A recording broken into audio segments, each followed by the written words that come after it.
What's up, DNA gang? Y'all, another name. How y'all doing today? I know we're a little late, but we having a lot of stuff going on, and we had a good day yesterday. A great day. Today, yesterday. Yeah. We had a good day, and we're going to talk about it whenever we out there. Everything is good. But we got dogs that will send you to dog backwards. What? Oh. Okay. Right.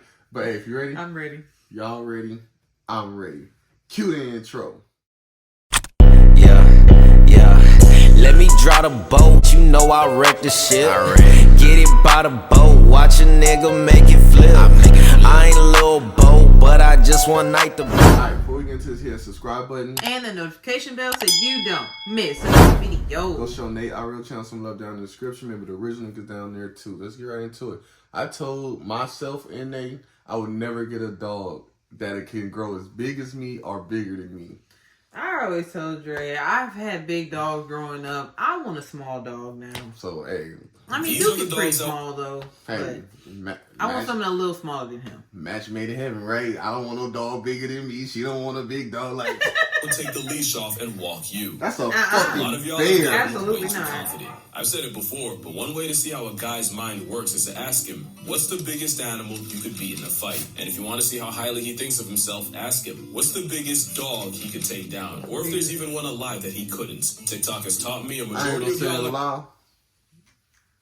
I don't know, because You think you could take down one of those St. Bernards? They gonna that shit. That's as big as me. That shit, we gonna be biting and clawing. Shit, we gonna let the best dog win. KOing anything canine. Allegedly. Now, in their defense, there's over 350 breeds of dogs, and the average man is bodying most of them. Dogs are built for friendship. Some I can whoop that dog ass for sure. For sure. Plus, dogs have one real way of delivering damage, and unless they have the size to make up for it, most dogs can't go band for band with the average man. I'll flick that dog right out his hand. Bow! Ooh. Now that's... We gonna have to be wrestling, nigga. We gonna be wrestling. Right. Take you off the registry. Once dogs hit that is a... I'm gonna grab that motherfucking gator roll. That is a big ass dog. We gonna have the gator roll all the way down that hill. 150-pound range, they go from a loud inconvenience to something whose free will could potentially put you in a dirt motel. Bigger than that, and you got the kind of dog where every breath you take is by his blessing. Real quick, this isn't to demonize any breed or inspire you to test your luck. I've noticed though, when the bigger the dog is, the more calmer they are. Yeah. And don't get me wrong, there's some people that just don't know how to get their dogs calm and trained. But the bigger the dog, the calmer I've always seen them. Now, most times. Them little chihuahuas, I don't know why. They got way too much energy. I don't know why they just... And also, don't take this too seriously. I know Fantasy Fight Club loves hills to die on. Yeah, but first we got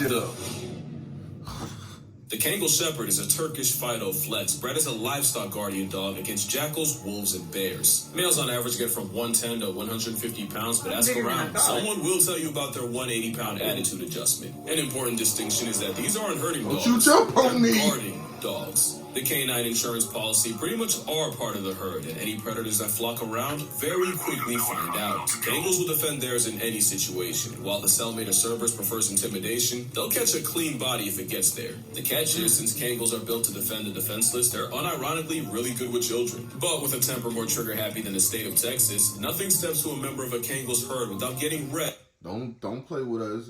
Florida got that. Hey. We love our guns in Texas, but Florida might be a little more trigger happy than we are.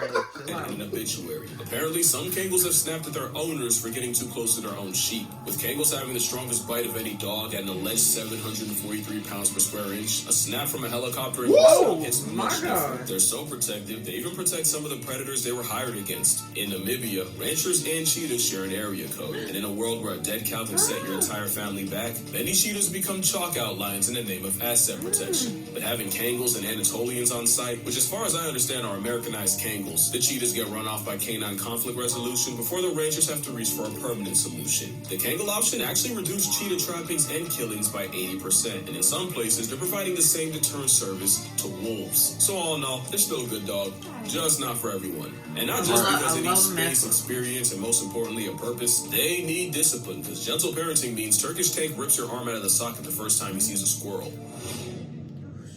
This fluffy boulder would send you back to the mountains they spawned from. Forged in the mountains of Caucasus, the Caucasian Shepherd is also called the Russian bear dog, even though they're not Russian, and you're liable for a lecture if you call them that in front of the wrong person. They also weren't bred to hunt bears. They're also livestock life insurance. It's just that calorie blocking a bear might just come with a job description. The blow-dry Tasmanian devil comes in two forms, the longer-coated mountain type and the shorter-coated steppe version. The mountain brand are the big boys, and usually the ones that can get to over 200 pounds. And I promise you, you are not choking out a Wolverine on creatine with war experience. The dog, also called the ovcharka, was used in World War II as Soviet Union guards that would gatekeep Soviet gulags. So they might not send you there, but they'll keep you in its custody. So even though they didn't originate in Russia, before the Soviet Union developed an atomic bomb, they mobilized a furry nuke in the form of Fido. Also, a good amount would patrol the Berlin Wall, and after the wall came down and the dogs were adopted out, many of the veterans would suddenly remember their orders whenever near the past tense wall and would robotically walk in obedience to a wall that wasn't there. So yeah, folks messed around and created an absolute unit of a sleeper agent. And it isn't until you have about 200 pounds of dog resisting your will that you realize what that means. Calm that shit down. There's a reason this domesticated bear is used in Russian prisons.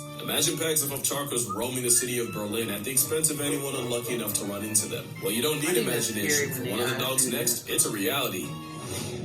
I knew they was coming. This is honestly the first place my mind went after hearing about the man versus dog debate. You They tell him to just too sit, big he for looks me. at you like this.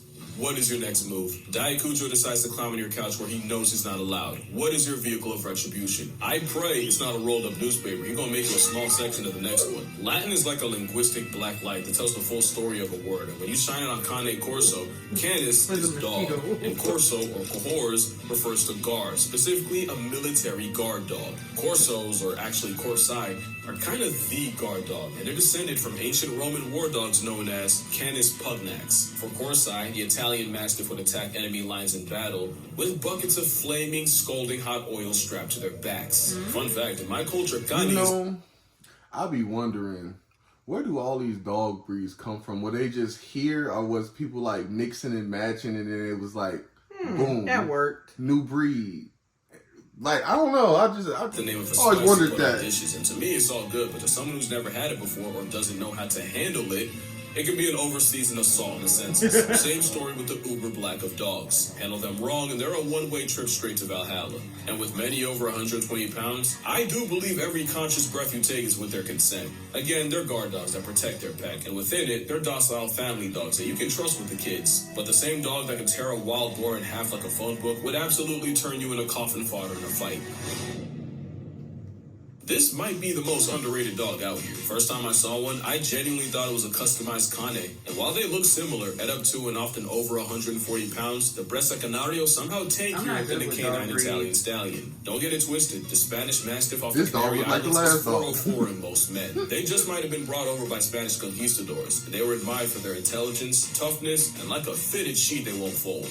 But they were also bred specifically to exterminate wild or stray dogs. And that's something I'm going to touch on later, because LGDs like ovcharkas, they're not meant to murk predators. Just discourage them. They bred the Bressa Canario to erase other dogs. That's basically a canine assassin. The hired gun was also a reoccurring character in dogfighting. Damn.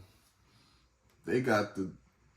I don't want to say it, but I'm going to say it. They got the nigga to watch the nigga. Basically.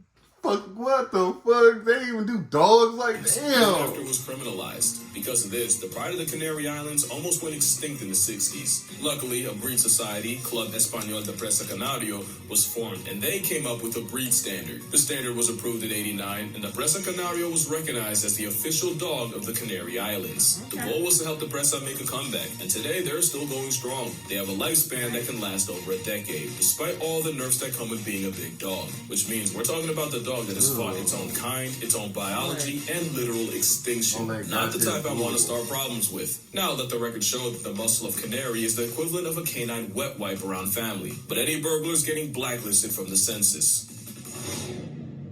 Once upon a time, a fuck zoo in is China that? caught heat for trying to pass off a dog I've heard as an this dog African lion. before. Oh, it didn't last long. They were for sure wrong, but when you squint at a Tibetan Mastiff, you see the inspiration. This wolfy mammoth is one of the oldest dog breeds alive, and they were used to protect Buddhist monasteries and Tibetan monks from apex threats like wolves, bears, and snow leopards. Traditionally, the hound of the bear Himalayas moonwalking? sleep during the day and patrol the villages at night. So if you take in a Tibetan Mastiff, you may find their habits nocturnal.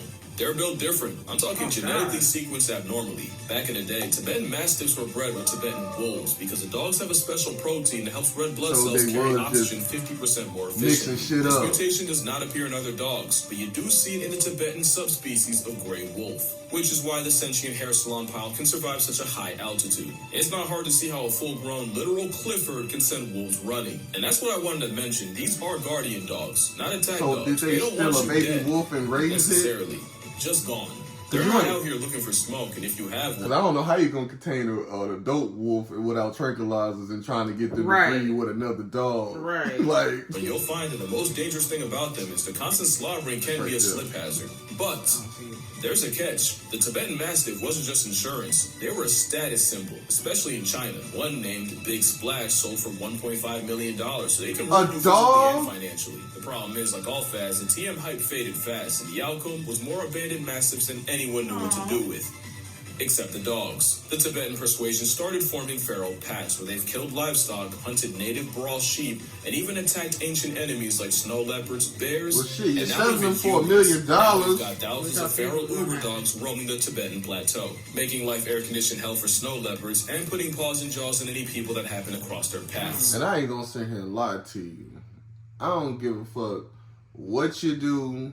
I don't give a fuck what kind of care you take or whatever the breeder, but you selling your dog for over 10 racks is ridiculous. It's a dog Yeah. that I'ma still have to take care of for the rest of its life. Yeah, not gonna happen. Like, and I get it, and this is your business, but man, no dog should be sold for over $5,000 at the top breed, because all these motherfuckers that do is just cause problems. Agreed.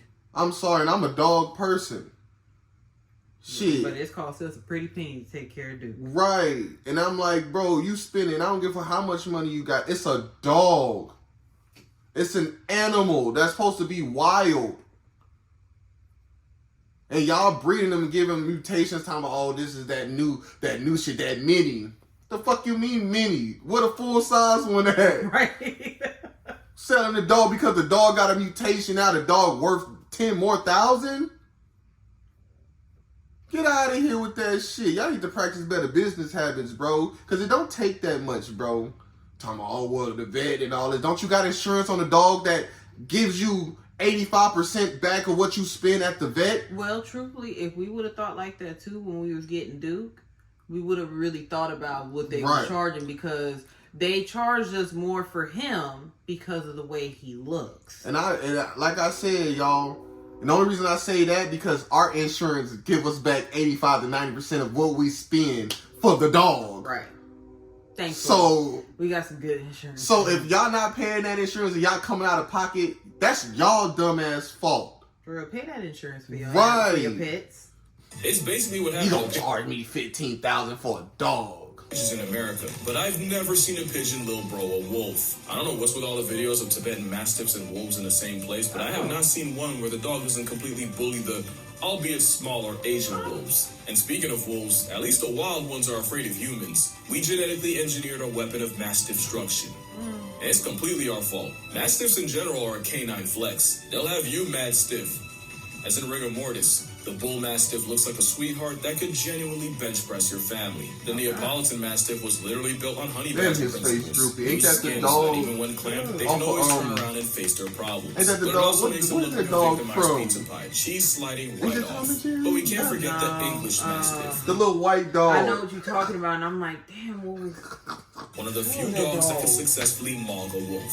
For reference, the beast from Sandlot was an English Mastiff, and the Like, record something of like the heaviest that. dog is held by Ikema Zorba, an English stiffy weighing 343 pounds. And of course, we can't forget my favorite Mastiff, and honestly, dog, the Rottweiler. This Rizzo-Hund is an easy attitude That's how adjustment people for any dog. man that thinks he can They work love them a dog. dogs. But one dog you would absolutely get worked by is The Borbull is a massive 200-pound vibe check of a pet. They were bred as a South African farm dog to protect the home against threats like leopards and even baboons. Ironically, it's the baboons I'm impressed by. You see, there's a lot of stories about this farmer dog, aura, as the kids say. There's one story of a Borbull life-depriving 4 leopards in a row before losing to a 5th. Another story goes like this. The king of Albania gifted Alexander the Great a massive Borbull, but when Alex tried to get the dog to hunt, the dog seemingly refused, so Mr. Macedon did the sensible thing and murked the dog for insolence. Until the king said the dog wasn't lazy, just bored, and that these dogs were meant to hunt big game. Like elephant big. So apparently they sent a replacement, and this Borbull won Alexander over after breaking a lion's back and forcing an elephant off a cliff. Do I believe it? Absolutely not, but it helps my narrative if I pretend I do. What is true is the same Borbull that squares up with big cats and baboons also has the personality of a weighted blanket, unless you threaten their family, in which case they'll put you in an ashtray. They're basically a guard dog that got promoted and invited out to hunts, which is actually the opposite of...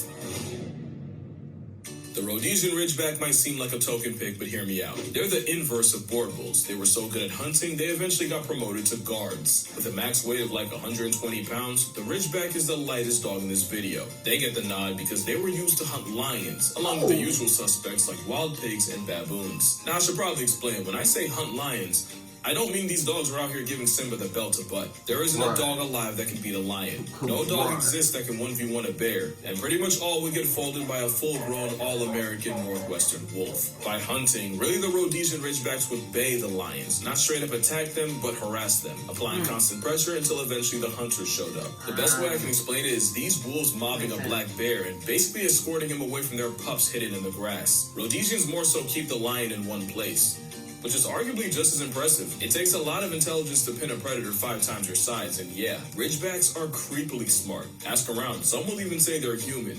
And that's a level of intelligence I'm not trying to deal with. One thing I do love is a dog that went against literal lions is also mad sensitive. They do not respond well to harshness, and you unironically have to watch how you talk to them, because they will take it personally. They're basically gifted teenagers. They're not for the discipline, so you better keep it positive.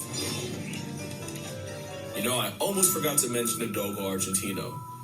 A mistake that would have been. Basically, a teenager in the 1920s unlocked free will and decided to create the best possible hunter dog. He took traits like the scent tracking of a pointer, the height of a Great Dane, the Tibetan Mastiff's calm temperament, and the boxer's overall athleticism, and crossbred them with the now extinct Cordoba fighting dog. Eventually, he created an Argentinian Mastiff, and to prove its strength, he pitted his dog against a wild boar and a mountain lion, gladiator style. Only the dog made it out. And I wouldn't even believe that if it wasn't for the story of Morocho, the Doggo Argentino, allegedly killing a puma to save his 2 human girls. Allegedly, because I'm not entirely sure it's true. I still can't see one soloing a healthy mountain lion, but the narrative has been set.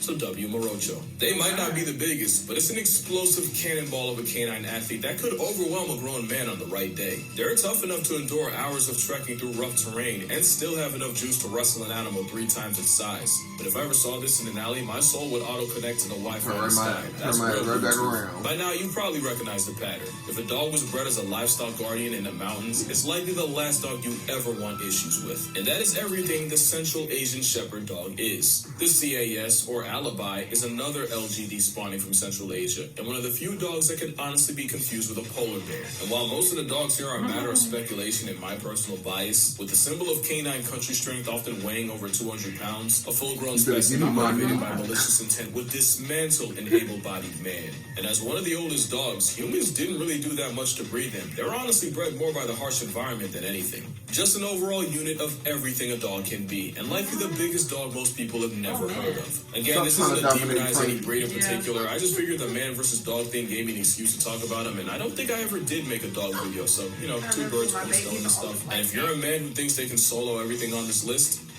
you got it. Don't take it too serious, although I haven't made an animal versus animal video in a minute.